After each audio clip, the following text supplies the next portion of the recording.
All throughout the 19th century and the early to mid-20th century, it was known that farmers, ranchers, outlaws, and many shady characters buried or hid their hoards of cash and coins for safekeeping. In many cases, even the farmers and ranchers didn't tell even their family members where it was buried or hidden. They usually intended to tell a family member where it was before they died, but sometimes they died a sudden death, so their secret became another lost treasure story. Our videos feature little-known lost treasure hoards in every state that are still waiting to be found and have a very good chance of recovery. Our lost treasure stories are from the private files of our historical researcher, who has spent over 45 years researching these types of stories, so most of them have never appeared in any online treasure hunting websites or books, so they have been unheard of for 50 to 150 years or more. We also include one lost treasure found story at the end of each video, such as the $500,000 in cash that was found under an old feed mill in 1963 after the mill owner died, or the $195,000 gold coin hoard from the 1840s that a poor farmer found as he was digging out his septic tank in 1982.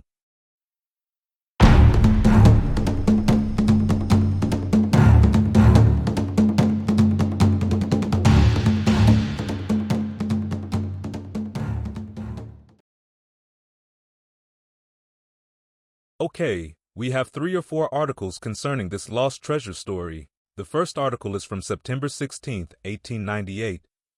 And here's the article. Reuben Bennett, a hermit farmer of Hamilton County, is in a precarious condition as a result of a runaway on Sunday.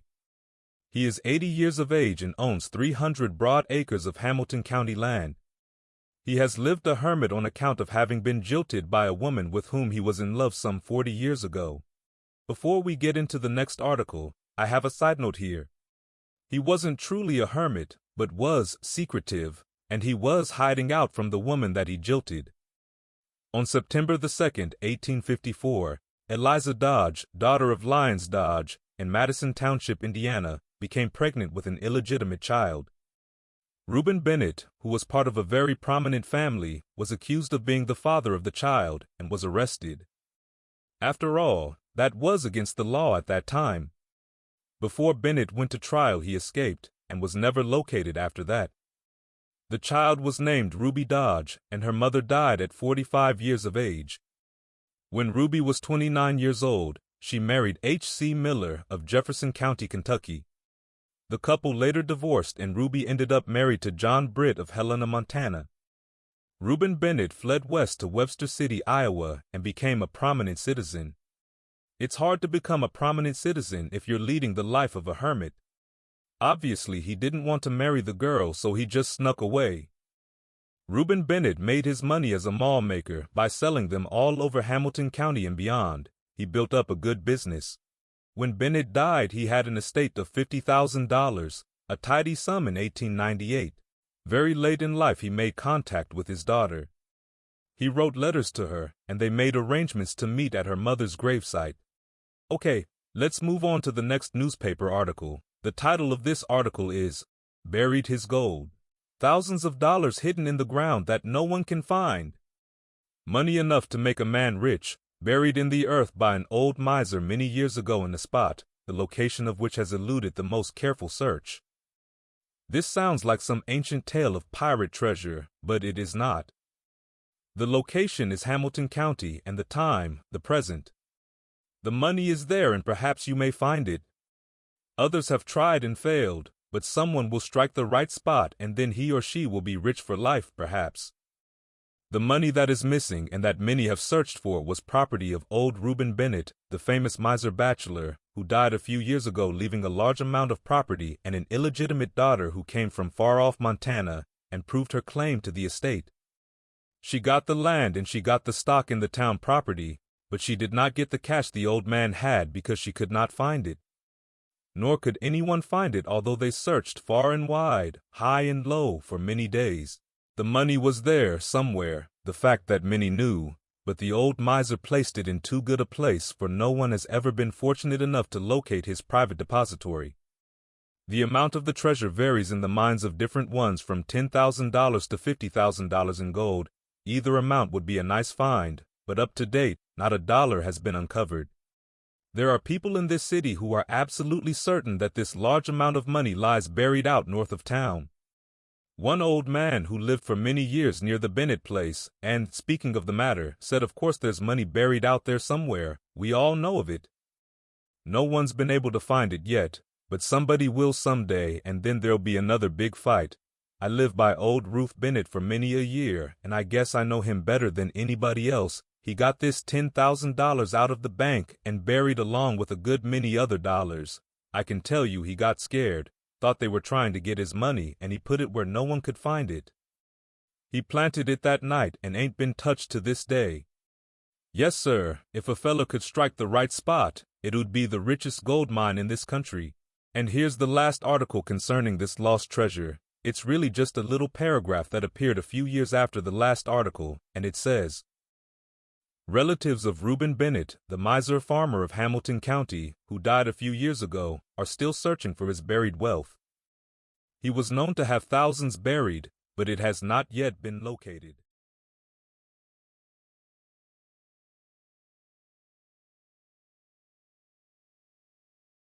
The headline of this article is, Plow Discloses Old Gold Buried by Confederacy.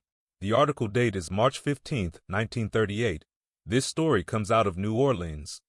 In a sandy field 60 miles northeast of here, the grandson of a Confederate overland blockade runner has plowed to light the fate of Louisiana's legendary gold camel caravan. Lawrence Holmes was plowing in his father's field near Robert, Louisiana, when sunlight glinted on several strange-looking coins. They were Spanish pieces of 8. He showed them to his father, Robert Holmes, who recalled the camel caravan. My father, the elder Holmes said, was an overland Confederate blockade runner who led the camel train through this section to avoid capture by the Federals blockading the Mississippi River. On their backs were bags of old gold pieces and bullion that had been obtained somehow in Texas. The money supposedly was being taken to the headquarters of Jefferson Davis, Confederate president, in Alabama. But the ships of the desert were not used to the great amount of water in Louisiana bayous and small rivers.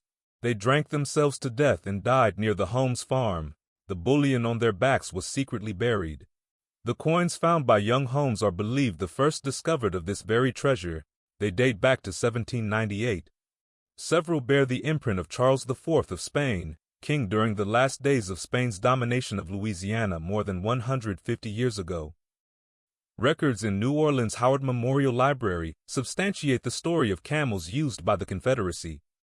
They had been introduced into the United States in 1855 by Jefferson Davis when he was Secretary of War.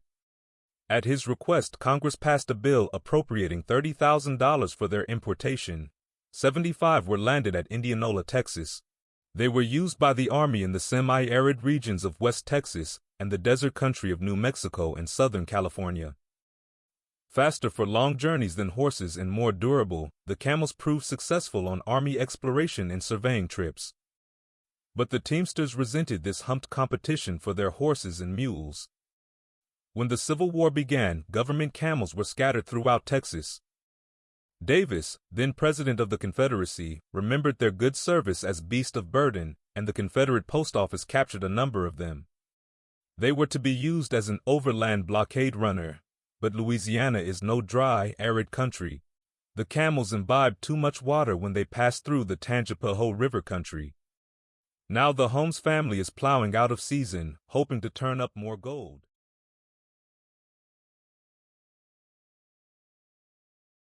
This article is from the 1890 issue from the Madison G.A. Madisonian. The title of the story is, Free Louis and His Gold, Fruitless Search for Buried Money, and it reads like this.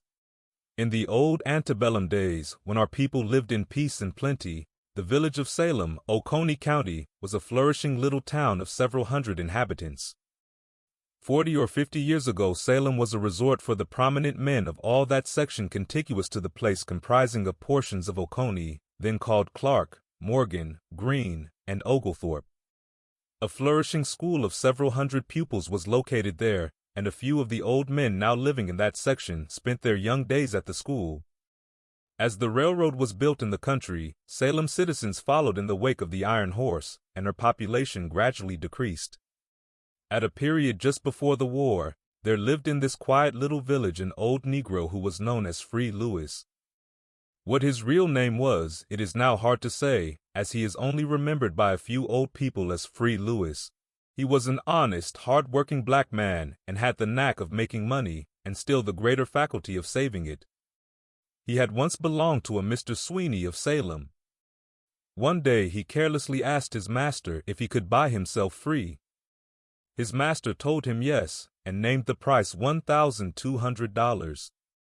Lewis then began saving his money, earned at odd times, and at the end of a few years he had accumulated the amount. Joyfully he went to his master and paid the sum. Freed from the fetters of slavery, Lewis began his trade, for he was a carpenter and blacksmith, and by hard work and close living he soon had a small amount of money laid aside. This pile never diminished, but, on the other hand, daily increased as his wages were added to it. Just at the approach of the late war, Free Lewis had in actual gold $4,000. This is said to be a fact well known. "My father," said Mr. Sweeney Smith to a reporter, "had counted this money over time after time for old Free Lewis, and he had just $4,000 at the beginning of the Civil War. With the war drawing nearer, and while yet the thunders of artillery were ready to peal forth at Fort Sumter, Lewis was suddenly taken ill one day, and he died in a few hours after his attack.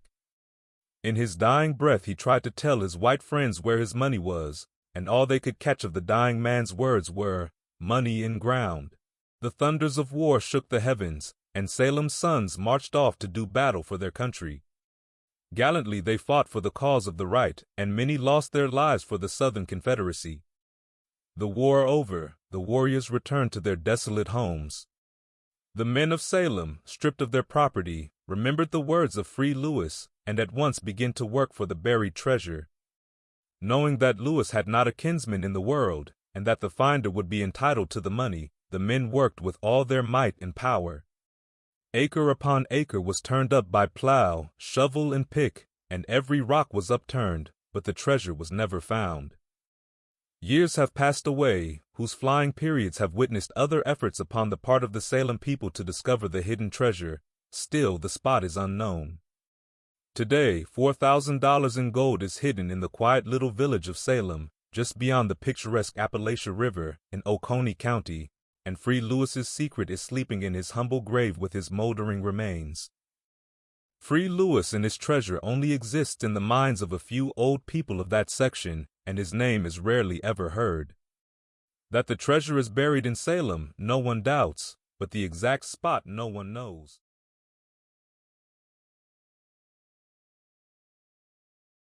This lost treasure story is from a newspaper article of June 18, 1939. The title of this article is, "For half a century fertile search has been continued." The article reads, "A graybeard who leaned on a cane walked into the yard of Porter Nolan near Mount Pleasant Church in Jefferson County 50 years ago. 'I've come to look for my money,' he told Porter Nolan. Something about the bent old man made Tom Nolan, the small son of Porter, fearful. Perhaps it was the crop in his ear, or the brand above his eye, or the intensity of the aged man. Anyway, little Tom was afraid, and although John Walker and Porter Nolan went across rocky fields to a place near the drip cave with the old man, Walker suggested they separate to hunt for the money. Then he got Porter Nolan by the arm as they moved away. "Let's get out of here," he whispered. "That old man's dangerous. He might kill us."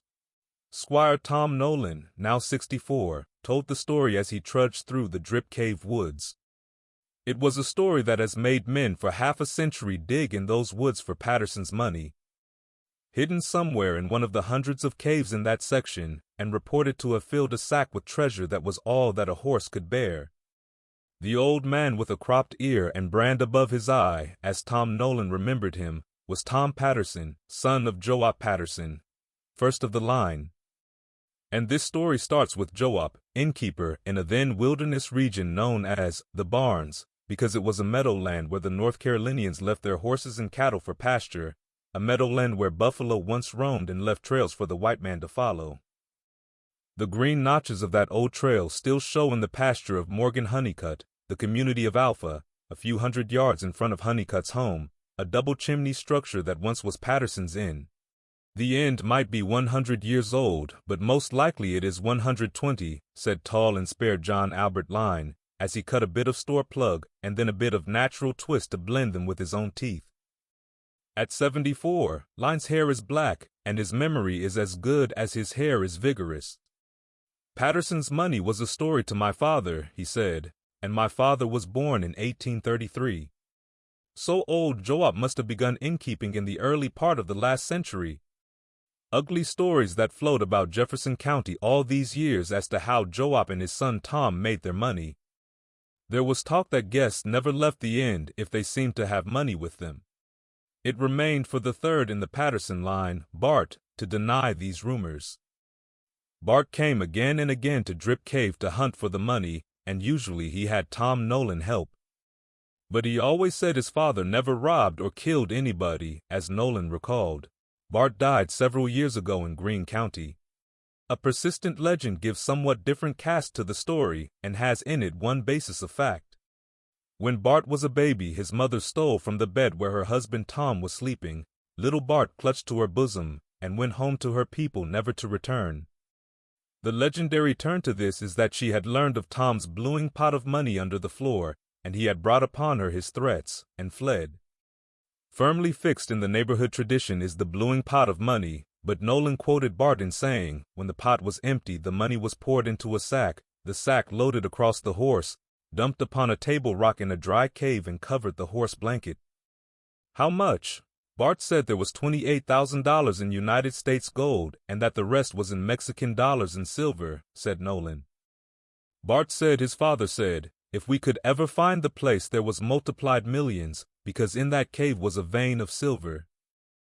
Bart also said, Nolan recalled, that counterfeiting operations were carried on in this cave.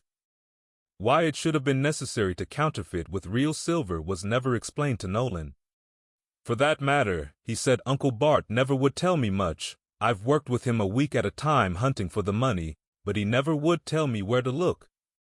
They dug at many points. One of them was at a large split rock, a few hundred yards from Bart's home, where a fissure opens in the earth. Other men searched with surveying instruments, but no one found the money, or if they did, they didn't talk. Wouldn't be natural not to tell if you found it, said Nolan.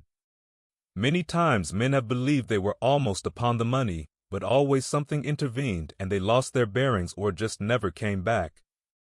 Line and Nolan both remembered the story of the white oak into which the Pattersons were supposed to have driven a 2-inch locust pin which pointed toward the buried money. Once at a working or clearing of new ground, Line said, a huge white oak that when split contained a locust pin. By the time it was realized this was a Patterson marker, the burned stump of the white oak could not be found. Likewise, a white oak that had been split to hold a rock marked with directions was found converted into a sill in a corn crib, Nolan said. But in getting the rock out of the sill, Uncle Bart broke it. A hunter came upon a marked rock just as one of his fellows shot a rabbit in the Drip Cave woods, according to another story. The one who found the rock stole away, planning to come back and keep the discovery to himself. Returning, he couldn't find it and was forced to seek the help of the man who had shot the rabbit. Together they could not find it. Last time Uncle Bart was there, I tried to get him to tell me where to look, Nolan said. He started out like he was going to, and then he got on to something else. The fanciful stories of the buried gold of the Pattersons seem to have bred other equally charming and fantastic tales, into some of which have been woven stories of ghost horses. This may stem from the part of the legend that horses, as well as riders, were dispatched and thrown into the caves. Ghost horses have walked beside men in the Drip Cave woods, their hooves clumping on the trail.